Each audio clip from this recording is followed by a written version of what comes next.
whenever this war is over, the victory will have been won by you. With the uniform that you wear, the chevrons on your sleeves, and the instinct in your guts, and the blood on your boots, we will sail across God's vast ocean, where we will meet our enemy and make the difference between freedom of the world and its enslavement.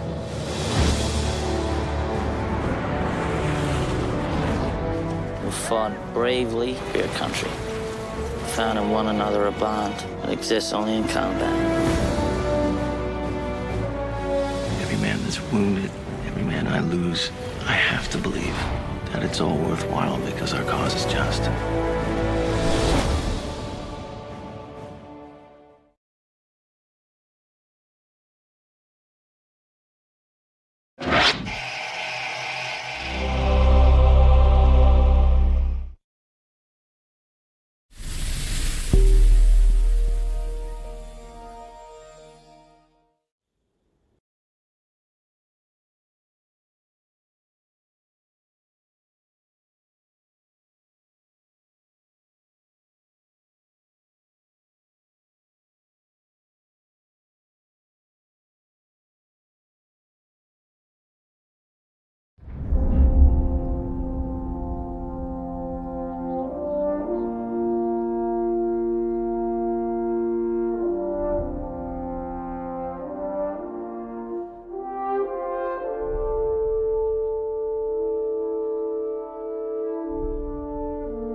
I don't know.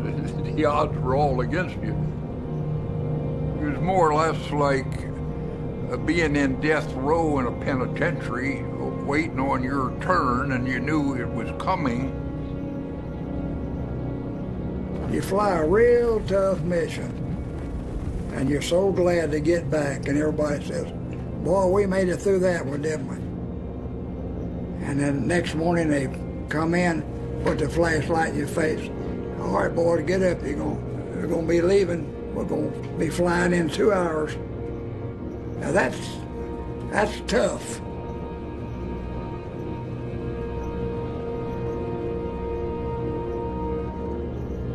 I was 21 years old, yeah. And we felt like we could live forever. Don't get me wrong, we still get that tight feeling when we would see bursting flak nearby, when we see fighters. We still get that feeling, but you can't make a living that way. All you could do is make a dying.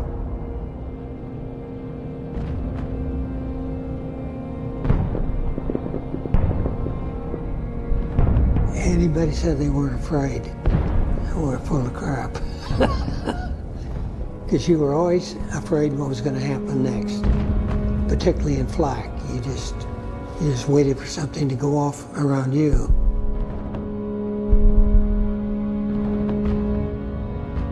And that's when the fighters would come up.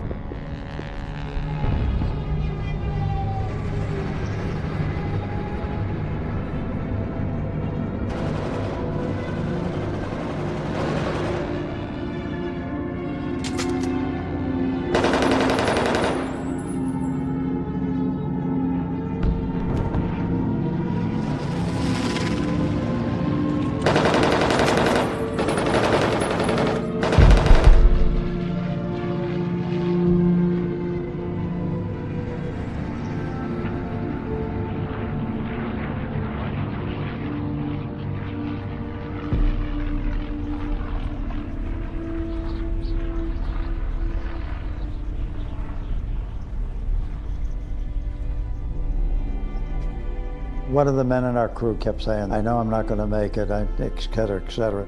And you don't like to hear that. And he was very concerned because his wife was expecting within a day or two. And the next day they had him flying, which they shouldn't have had. And they took so many men from our crew to fly with him, and they never made it back. They crashed into the channel. And incidentally, and this isn't storytelling, but he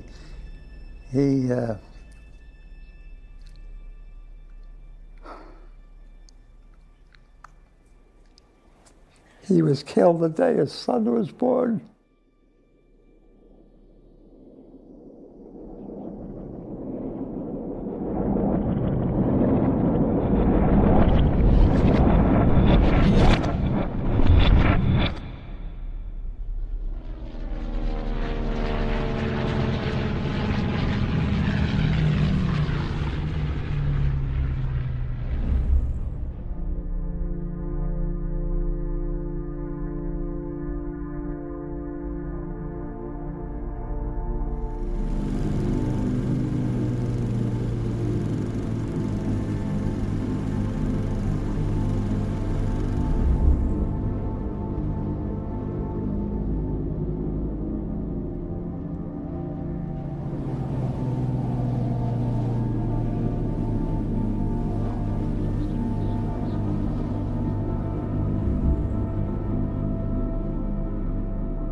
The war came and we went and did what they told us to do. That's the only thing I know.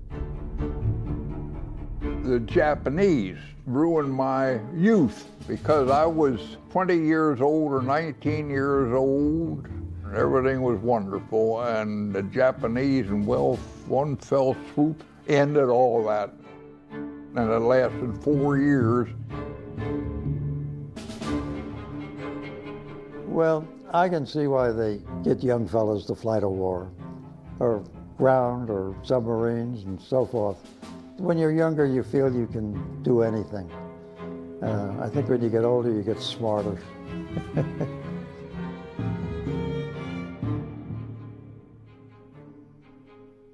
There was a 19-year-old navigator, a Jewish kid, sharp as a tack. And I had some older boys. My bombardier was 26 years old. I was 22, 23.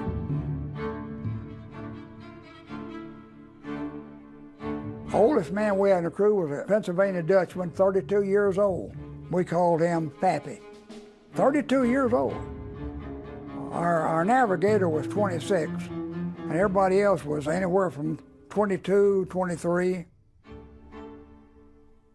I can look back now and see why young people are in the war, not older people. Older people got better sense.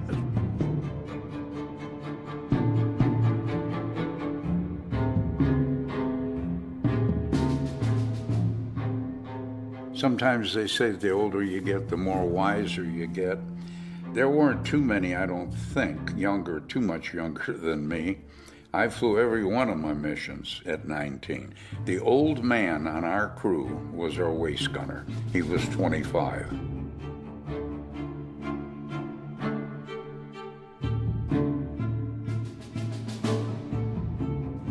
I'll tell you, when we got into this thing, you wanted to fly, and you had a great time training and all that. But when you got over there and got shot at it the first time, you knew you were in deep doo-doo. and you really took life seriously after that.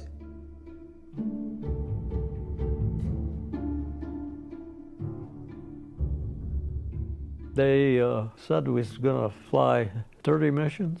They started out at 25, now they changed it to 30 when we got there. Then we got 26 missions in, and they give us a week off, and we come back and they says you're gonna fly 35. And that was kind of a shock.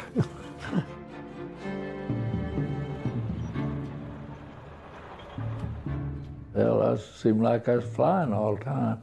There were 40 bomb groups. Our bomb group had a lot of people. I don't know the logistics of keeping the fuel and the ammunition, loading the bombs at night, getting them ready for the next day. I don't know how they did it.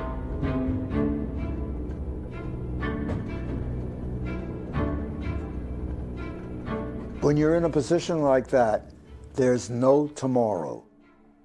You do everything that you want to do, that you can do, when you feel like doing it. And do it then, because you may not get the chance to do it again.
Wouldn't be unusual. They'd wake you up. The first thing you'd do would be go to the mess hall to eat. The mess hall was all lit up and everybody was laughing and talking, and usually they had Berlin Lynn or whatever her name was on the radio broadcasting. We hadn't been briefed yet. We didn't know where we was going to go, but this lady in Berlin knew where we were going to go, and she says, boys, you've got a tough one today. You're going to so-and-so and so-and-so, and we'll be waiting on you. And so they knew more than we did.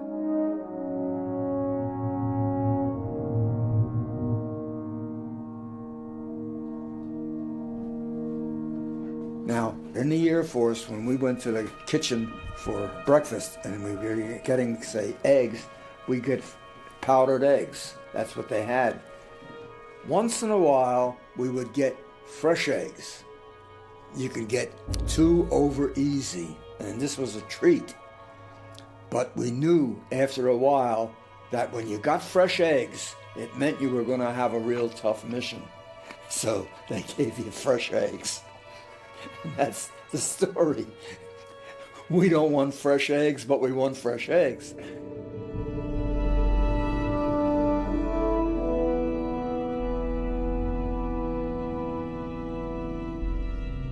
When you go into get ready for a flight, you go into the locker room and you wore long johns, and then you would wear the heated suit, put that on. And we had gloves that were attached to those. You had to get your gloves into those. They came clear around your ankles too. And then you had your flight suits. Those are the things that you just wore.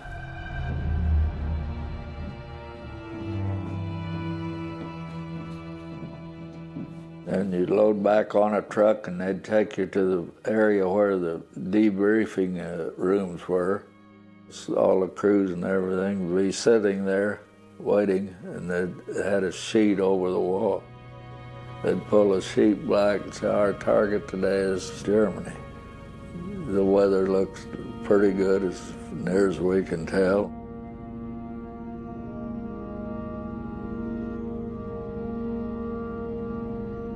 One thing always got me about these briefings, the Catholic chaplain, he was back in the corner hearing confessions and giving out communion. So he knew that he was going someplace he might not come back from.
One of the most amazing things of the war, the choreographing of putting 1,100 airplanes together in formation to go over.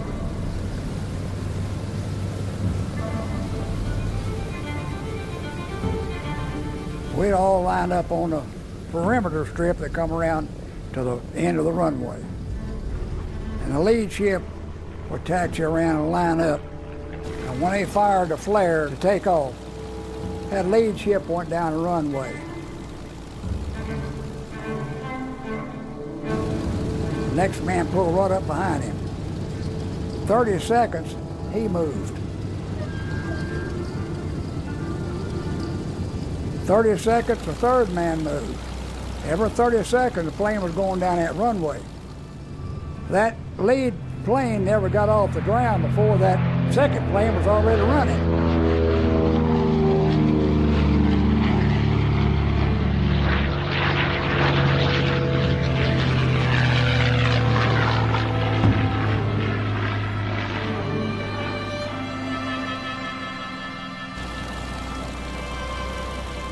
Well, we just spin out there on the end of the runway and give it full throttle, and you had to have enough speed for it to lift all that load up. You had a full gas load, you had all your ammunition for the guns, and you had the bomb load.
Of course, while you're up there, I could see the sun coming up around the Earth, and I thought that was the most weird thing, to see the sun coming up and it's dark on Earth, you know.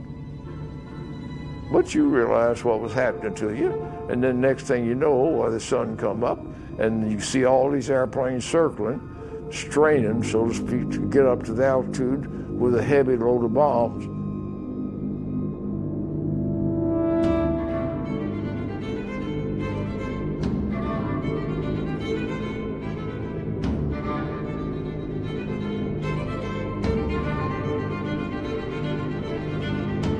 You had to farm up, and you had a circle you was supposed to fly till you got farmed up with your group, and then there'd be another bomb group over here, and one day we come within 3 or 4 inches of whacking up with another bomb group.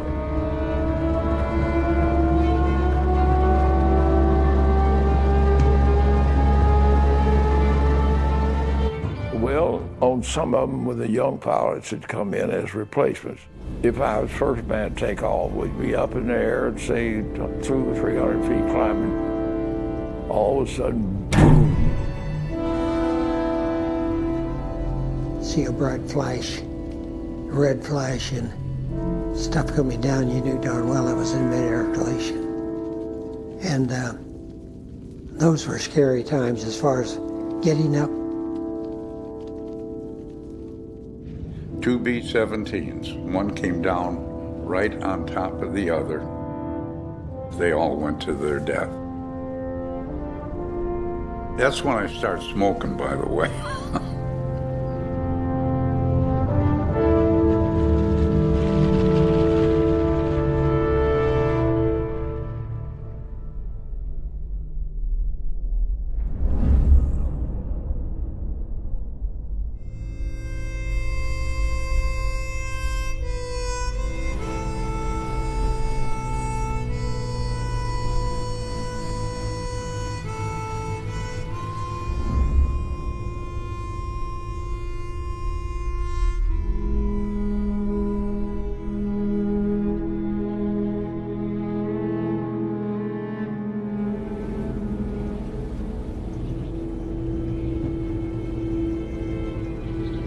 Well, actually, I believe that our officers were closer to their crew than they were with other officers. As a crew, most crews stuck pretty well together. We did a lot together.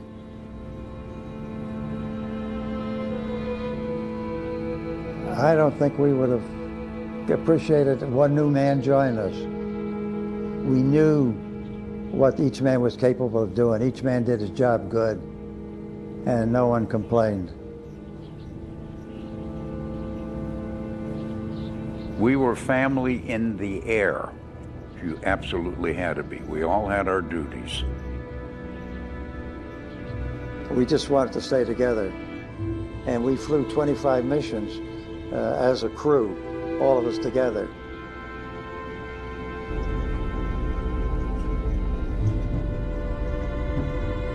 Your family. Exactly, you have to be. However, I can remember one mission when our flight engineer came out smashed, and I climbed all over him. I said, "What is wrong with you? We depend on one another." There was a lot of spit and polish with the officers, and that didn't happen. Like you say, we're a family of brothers, and we didn't have time for all that stuff. But there was no saluting and yes sir, no sir, and all that. Each guy was his own guy. Well, of course, each man would do his job, and we all knew exactly who was going to do what, so to speak. So I knew I had a good crew. And we just got along beautifully.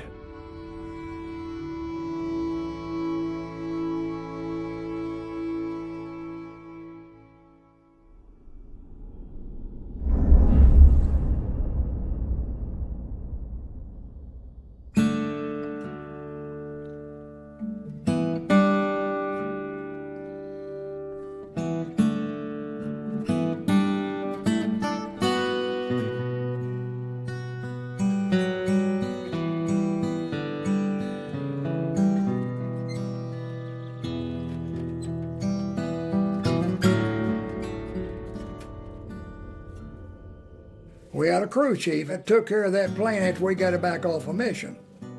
So the three of us walked that plane, looked at everything on the ground, asked him all the questions we could think of. If there was any little thing that we thought we should pay particular attention to, for him to tell us.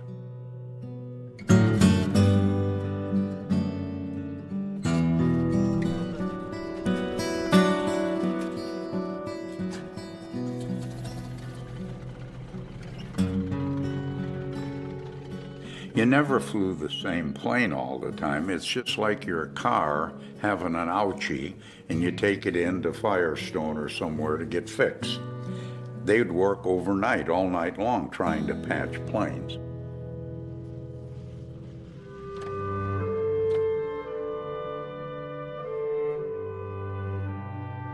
As soon as you got in, they would take care of any damage. They would get in the plane and check the engines out, start them up and check them out. They would clean up everything.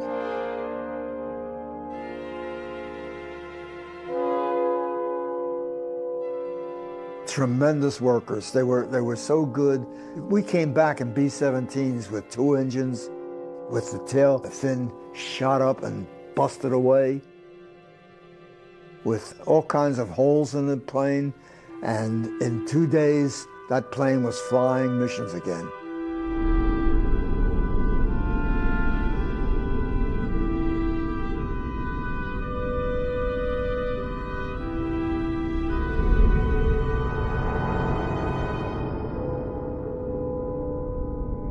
Well, we had armor on our crew, and he'd be there when it was, most cases, not all cases, sometimes the plane would be loaded before we ever got there.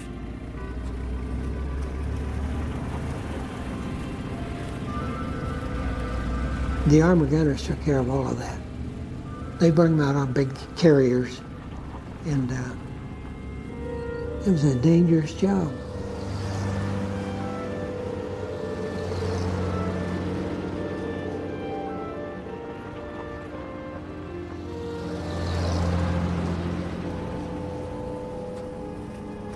We did not load the bombs, no, but we did come out and check.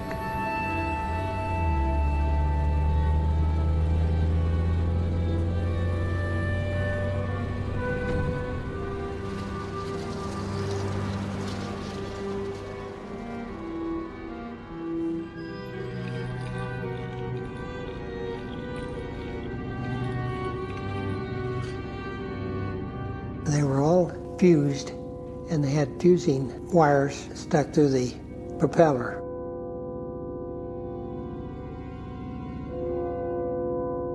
These fusing wires were hooked on the shackles that the bombs were hung on, and when they left the plane, it would pull the wire out. Now the bomb is alive.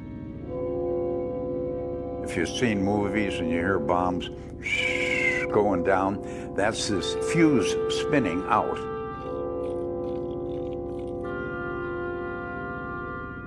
Now the bomb is live, and once it hit, of course, it detonates.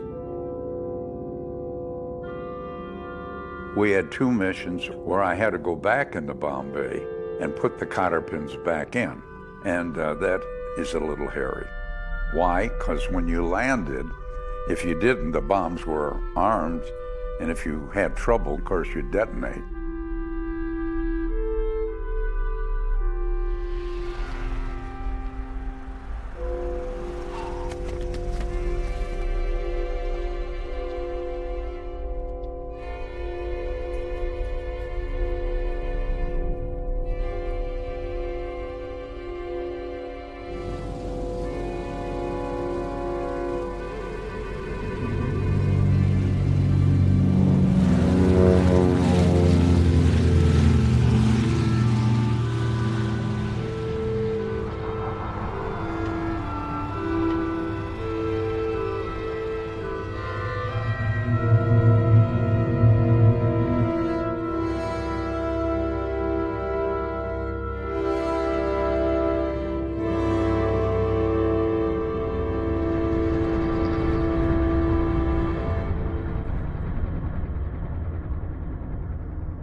Well, we talked about just about everything, our families, etc. It didn't matter what it was.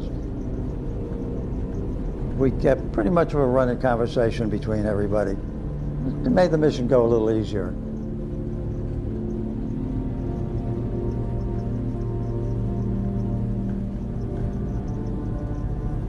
First thing it did, as soon as we cleared the coast to England, everybody would test their gun.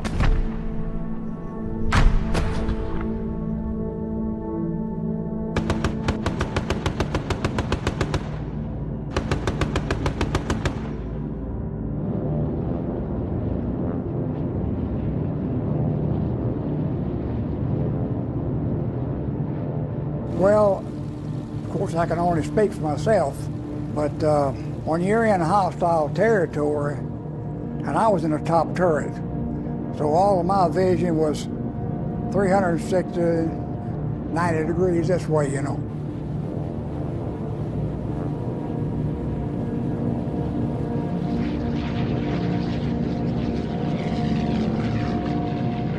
Contrails formed at the tail of the ship. The moisture in the air and the ship flying through it made the contrails. And a lot of times you wouldn't have them. It depended on the amount of moisture in the air.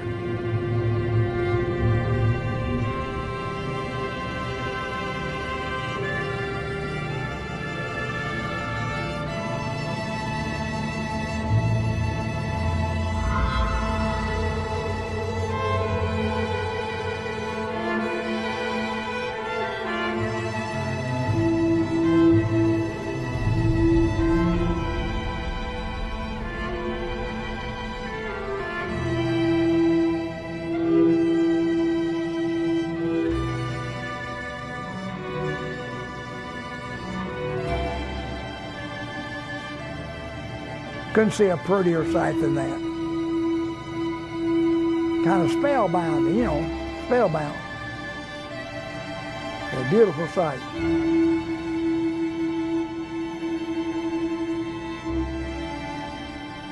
Just watching it on the ground over in Germany, they tell me it took about 30 minutes for them all to come over.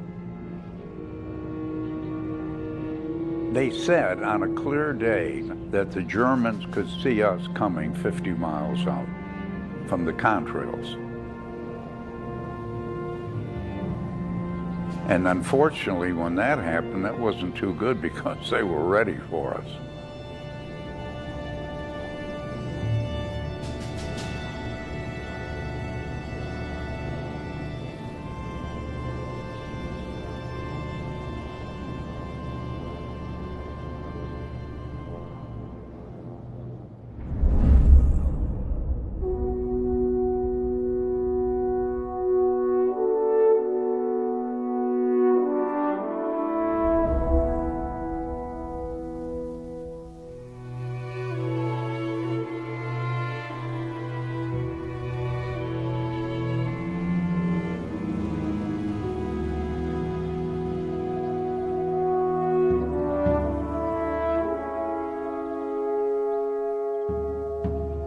In 1938, I was down in Chile, and they flew a goodwill tour down there. I remember going out with my father and seeing these big planes. And I said to my father, someday I'm going to fly in one of those. Little did I know.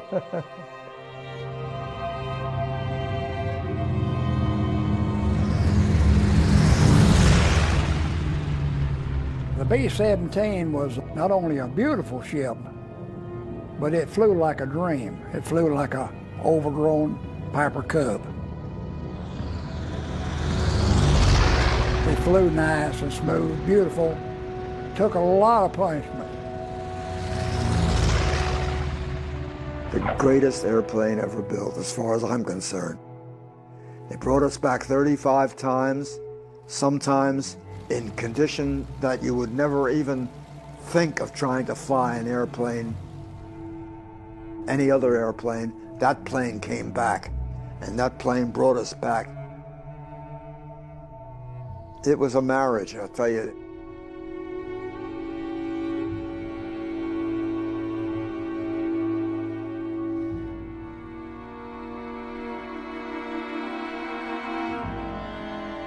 A lot of guys, they'd name their own planes, and they had all kinds of kooky names.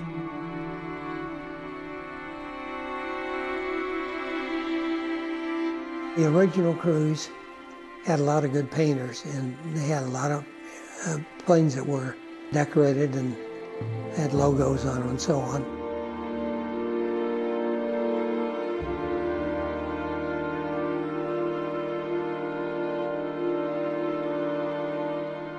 Vargas girls, like petty girls, Vargas girls, sexy girls. There weren't too many serious things. I think to keep guys loose.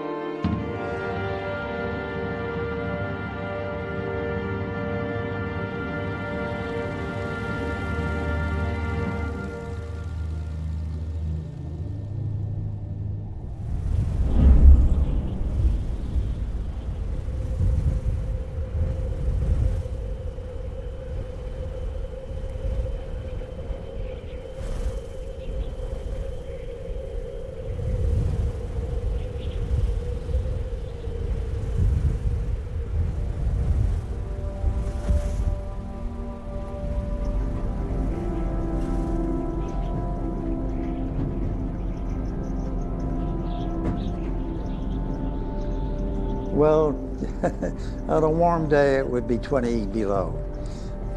Sometimes it got 60 below. And oftentimes, I had to take my oxygen mask and crack the ice out of it and check if it would freeze into the tube. That was one of the worst parts of the mission, was the cold air. The only time you didn't feel it is when you were fighting fighters or going over the target.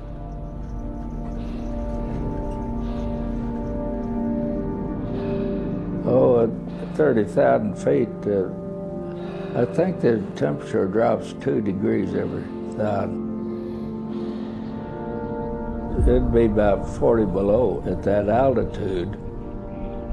In the cockpit, A little bit of heat came off the number 3 engine. It came into the cockpit there where the pilot and I sat. And there's enough to kind of keep your feet warm and your hands.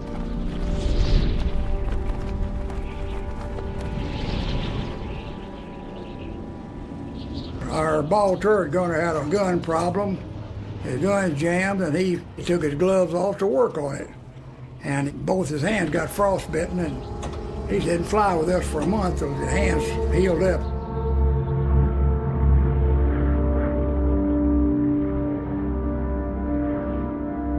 Well, it was so cold on one mission, our co-pilot suffered an anoxia situation where he passed out and his hand froze to the plexiglass window. And then he had to amputate the fingers of his hand because it was so cold that his hand, when he tried to help himself, froze to the plexiglass window.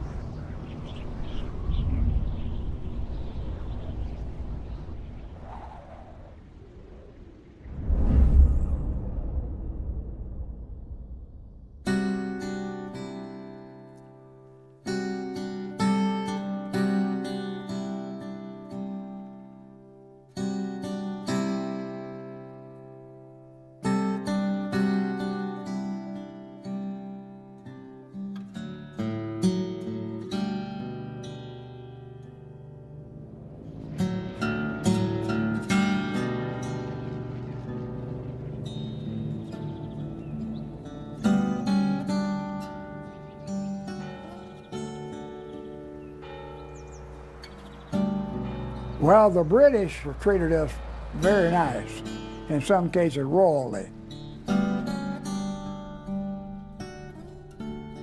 They call it the French invasion because we flat invaded that country.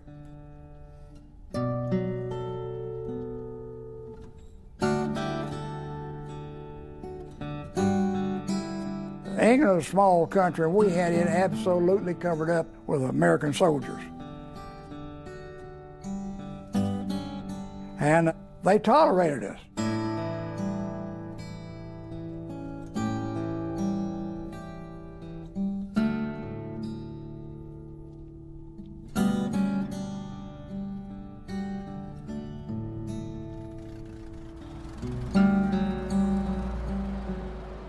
I was single then. I could run around, do whatever I wanted, but I didn't feel uncomfortable with the British people at all. Once I got to be able to understand the language, because that English language is a little different than ours. Very good people. As you know, at the beginning of the war, they weren't too enamored by the Yanks coming over. They said we were overpaid, oversexed, and over here. I remember that.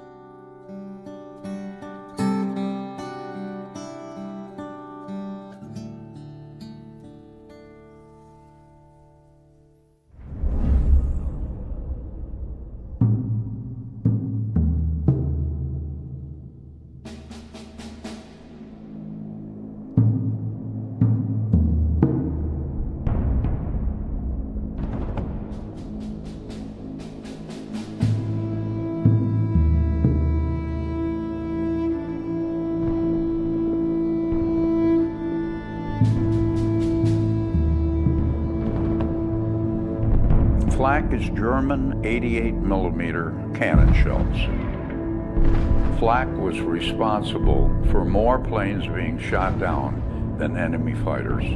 And when you see a flak, black puffs of smoke, that's after the shell, of course, has exploded. And it explodes hypothetically into 200 pieces.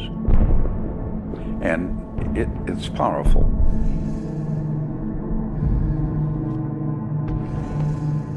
You don't know where the flak is coming from. You don't know if the next burst is going to hit you or not. You never know where the next one is going to be in a case like that, and that's what scares you. Well, it just looked like a big thunderstorm, so to speak. That's what it amounted to. But you had to keep on flying.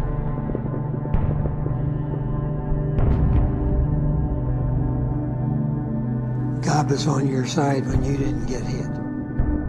The flak would vary so much. The Germans had pretty good radar. They could judge your altitude, your speed, and your direction.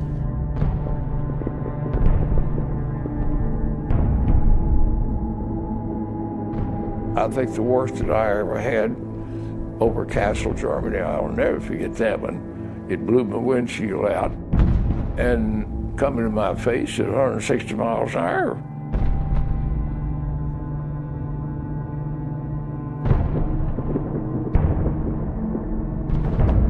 You look at that flak out there and you swear you're not going to get through it. The sky's almost black with these things busting all over the place. It's amazing we did make it through as much as we did.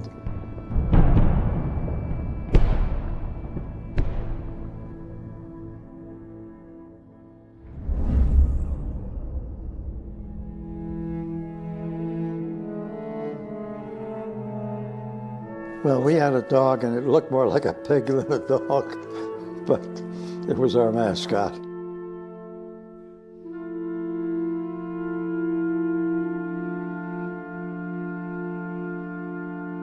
We had a stove in the middle of the barracks, and we used to make sandwiches on it and so forth.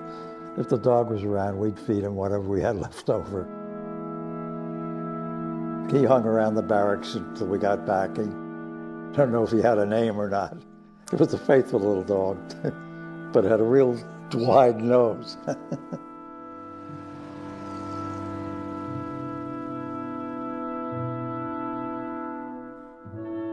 Oh, you get superstitious. I remember I had to put on a clean pair of socks the day I was shot down. I'd been wearing the same pair of socks. Evidently, I think the pup got one of my socks and was chewing on it and then hit it. And I couldn't find it that morning. I had to put on a clean pair of socks. That might have been the reason I was shot down.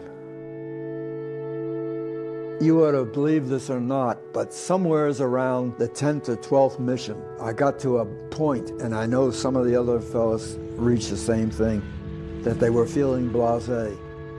They didn't get us up to here, they ain't gonna get us here on. I was somewhat superstitious.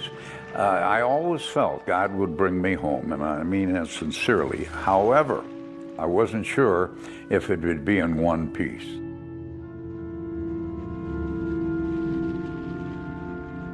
I flew 5 days in a row, 5 missions. And I remember at a 4th or 5th one, you really didn't care. You were worn out. You wanted to get away from it. I saw a lot of them break under pressure. Come back and told the flight surgeon, I can't fly anymore. And they didn't. Nobody pointed their finger at them and ridiculed them. Nobody.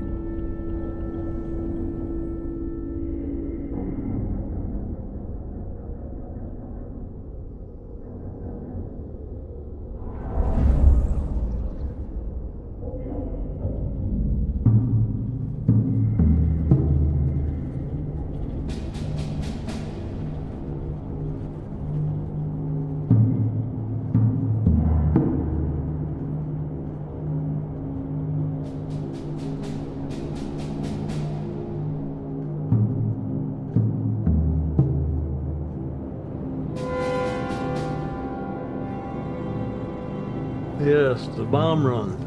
That was the worst. It's because you had to keep everything steady. If you weren't on a bomb run, you could slide over once in a while and they'd think it'd miss you. But on a bomb run, you just had to sit there and take it. Try to shrivel up, I guess. Well, the lead ship does it all. You just follow what he does. The lead ship, and then the 2 on each side, and 1 down there, and 1 up here and around there.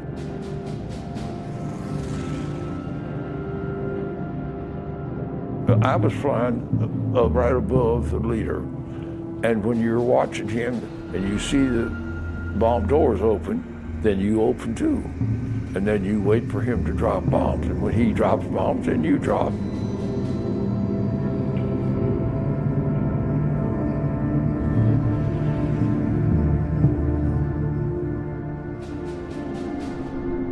We can't change our altitude, and we can't change our direction, and we're what you call sitting ducks at that moment.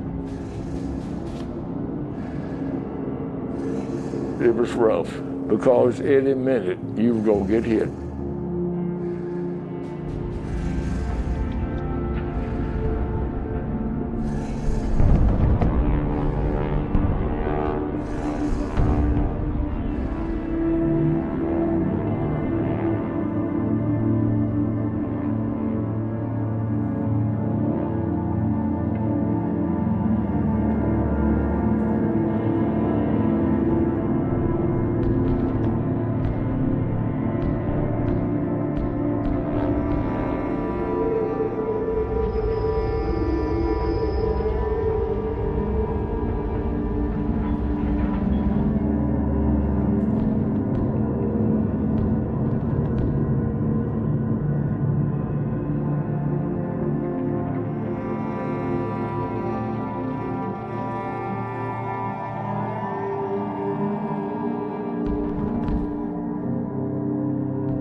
Bombs are dropped, bombs away, and the first thing you hear is, let's get the hell out of here. Well, we make a sharp turn, and the group follows the lead. After a while, fighters' attacks started coming in, and they didn't miss very often.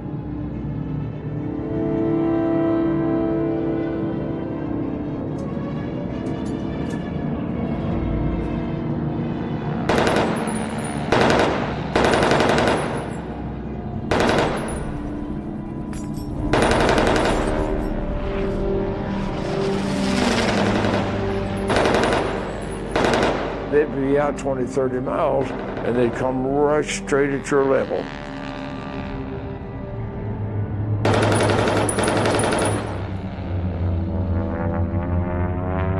You couldn't hit anything with those guns I had back there. By the time you saw a guy, he was going. I mean, you see one coming, he's going.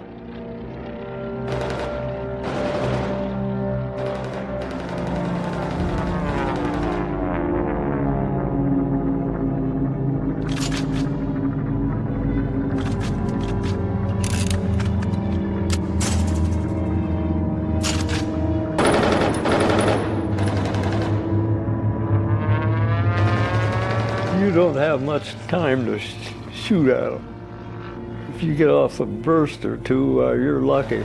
They go zip.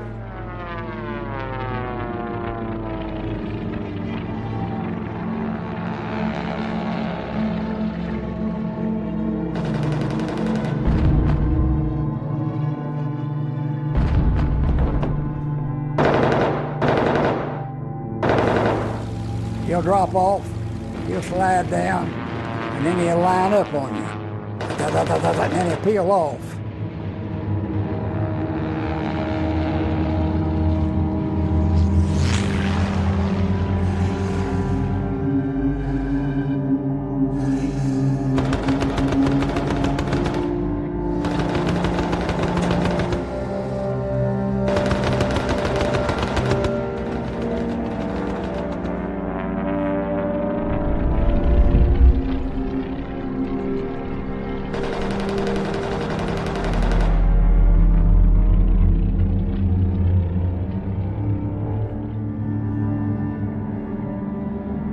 The co-pilot was hit pretty hard when we were shot down. A 20 millimeter shell popped right above his head and it knocked an eye out.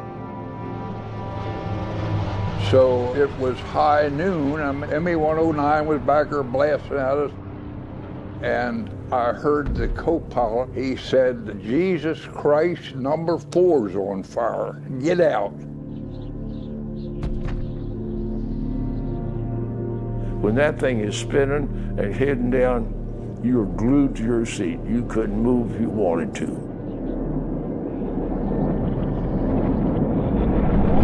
And you're lucky if you see 2 or 3 guys bail out. We would count the chutes, and usually if we start to look too long after a ship that was going down, the pilot would say, "Okay, guys, off." We didn't want to spend too much time looking at a plane going down when we had, fighters in the area and so forth.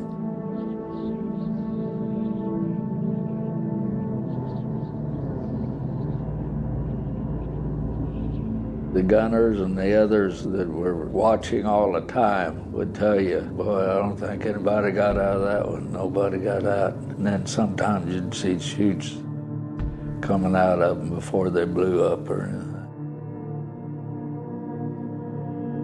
If you didn't have your chute on and get out of there in less than 30 seconds, you're gone. You're gone. And 7 out of 11 out of my crew got out alive. And one of them, when he got on the ground, they pitchforked him to death. How can you kill a human like that?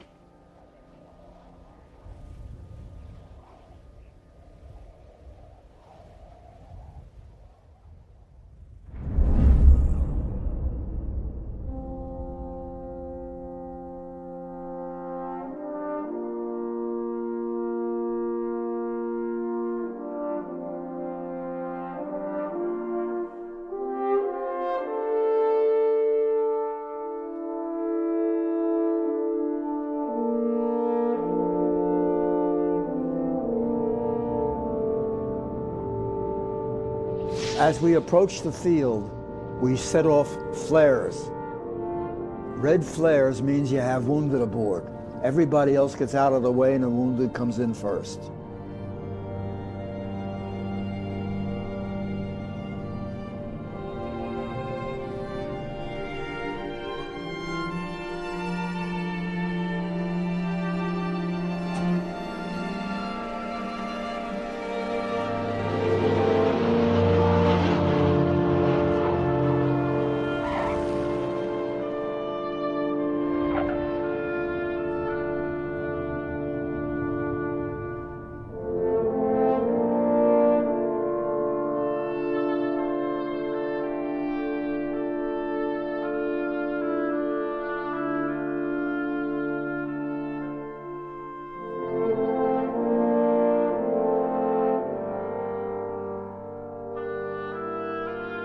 To this day, I still see it.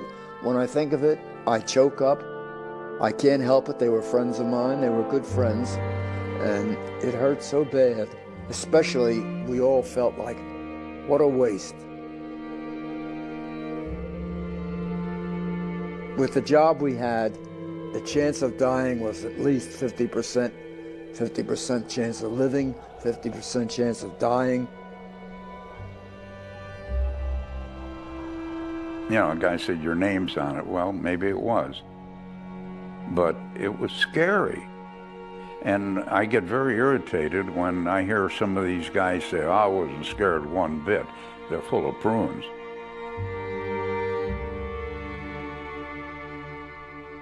I was scared every time.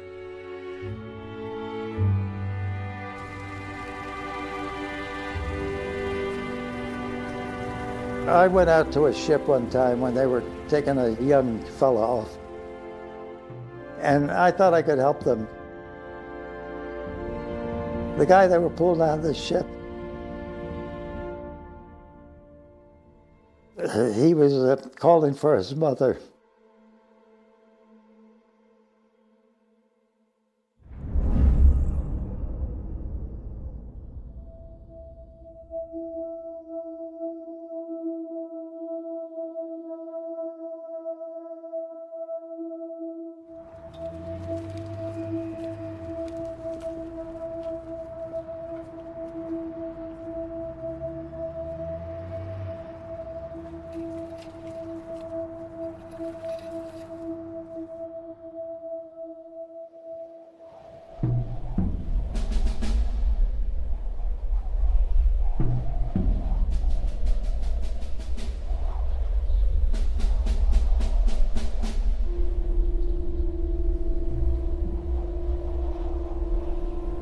In about late 1944, the Allies decided to do away with precision bombing.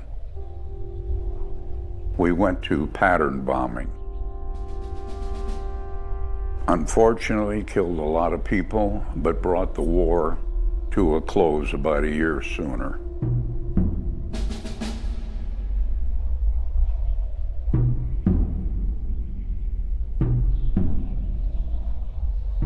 The United States military did not go out to carpet bomb civilians or anything.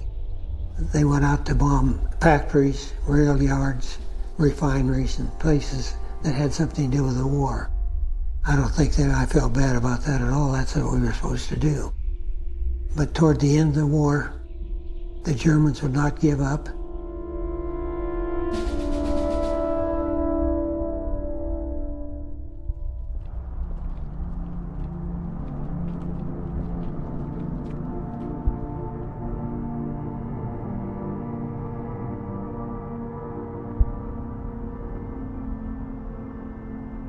Never thought a thing about it. We didn't think about people being down there. I never crossed my mind about a human being being down there.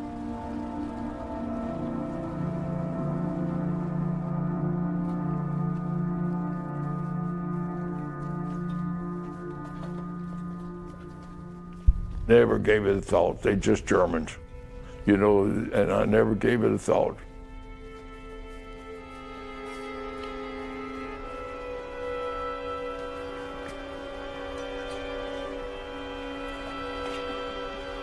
For some reason, I didn't hate him. If I had a fighter plane come within shooting distance, my thought was, this kid probably wanted to live as bad as you did.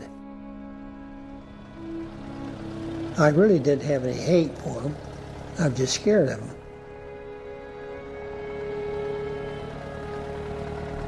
Never gave it a thought. I honestly never gave it a thought. I just felt this way. They're going to do it to us. We better do it to them before they do it to us. And that's the way I felt, and I couldn't help it.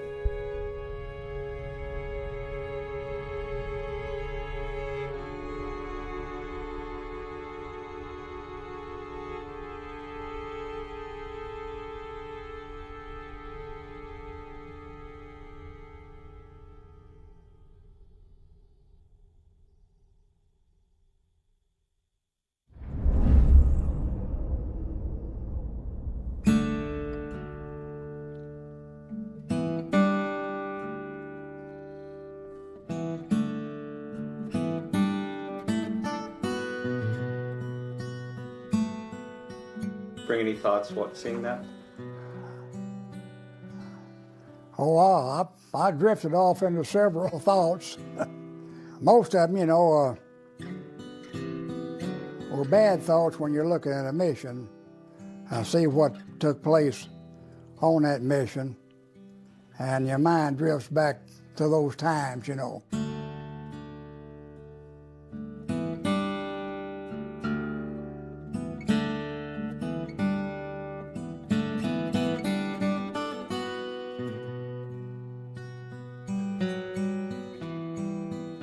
We had a lot of mid-air collisions. Some guys would get mixed up, pilots, and they'd start flying the wrong direction and so on. But the scary part most for me was just getting through all of that. Did it get easier or harder as you flew more missions?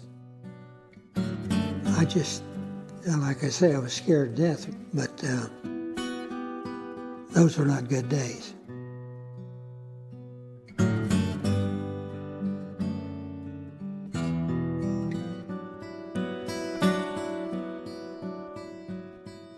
There was no radio communication at all. We had the intercom going all the time, though, at checking the men with the oxygen mask on, make sure their oxygen was flowing right. Especially the tail gunner. He was laying back there by himself so much.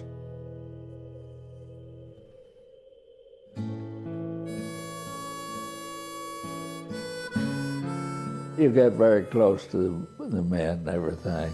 And they're all young kids.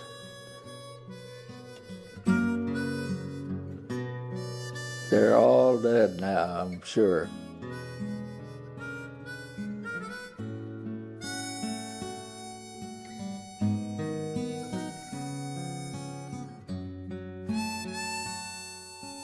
When you're that high up, everything on the ground looks like a little toy.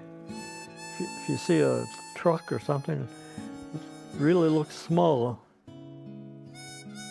It was hard, but you had to do it. We had to get rid of Hitler, and so we did it.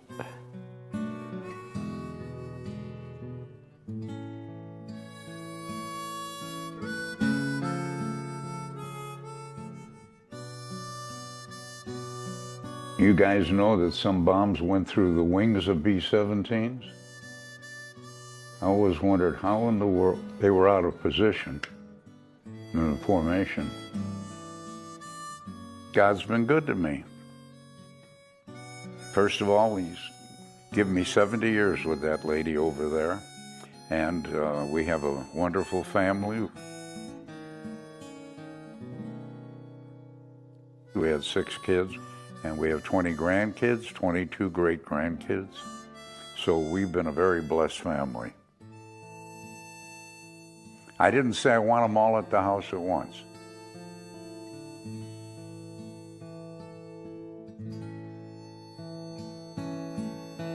What do you think about the good war and you're the greatest generation? Well, I'm beginning to believe it. Does that make sense to you?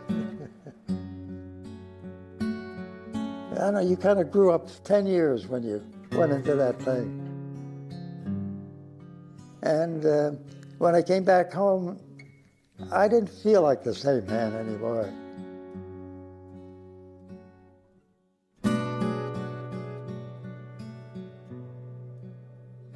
What do you say to people who say, John, you're a hero, you're a hero? I said, okay, you're probably right. I don't know what else to say.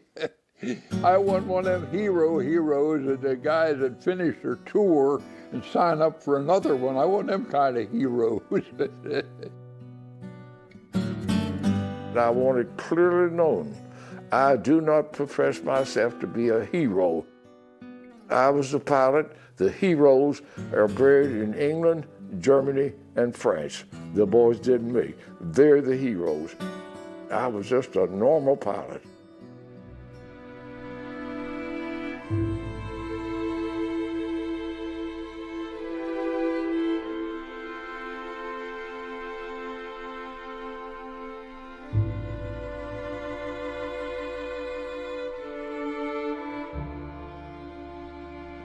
This is called pattern bombing.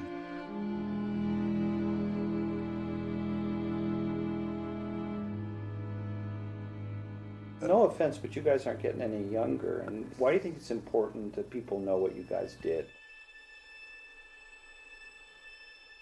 Well, for one thing, we don't want it to happen again, in fact or in fancy.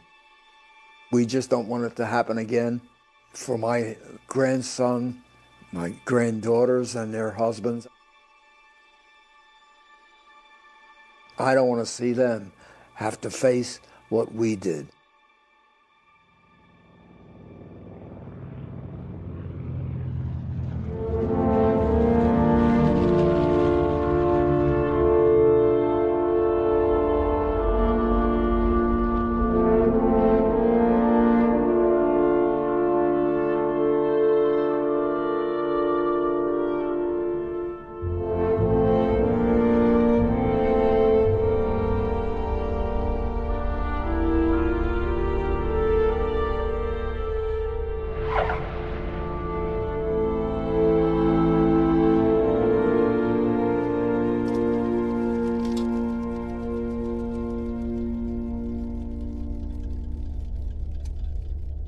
I cannot say it much more eloquently.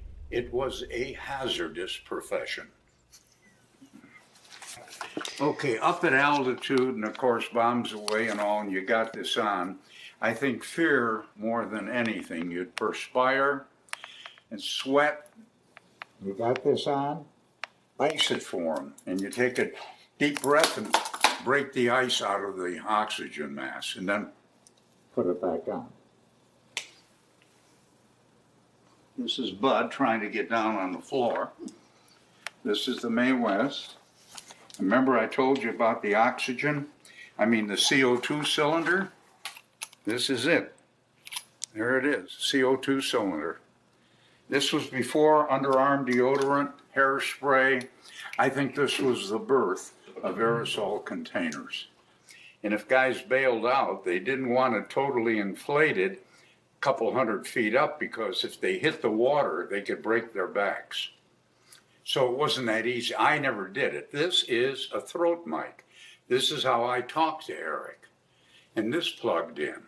And as I showed you on the helmet, this is how I heard. So we had our communication system. But Bud, to be clear, this should have been returned to the government in 1945. Come and get them, baby. Well, what we just did with you might be the credit roll to our movie. So do you have any messages for people who've just watched this movie? Well, I'm just so glad that people in America or anywhere can get an idea of what 19 and 20 and 21-year-old kids went through. And as I tell kids when I get done with my talk, I'm going to ask you guys a favor now. What's that, Bud? When you go home tonight, you say a prayer of thanks to God for those 28,000 guys that gave their lives so that you got the life you got today. Well, thank you for your service, Bud. Not at all. Not at all.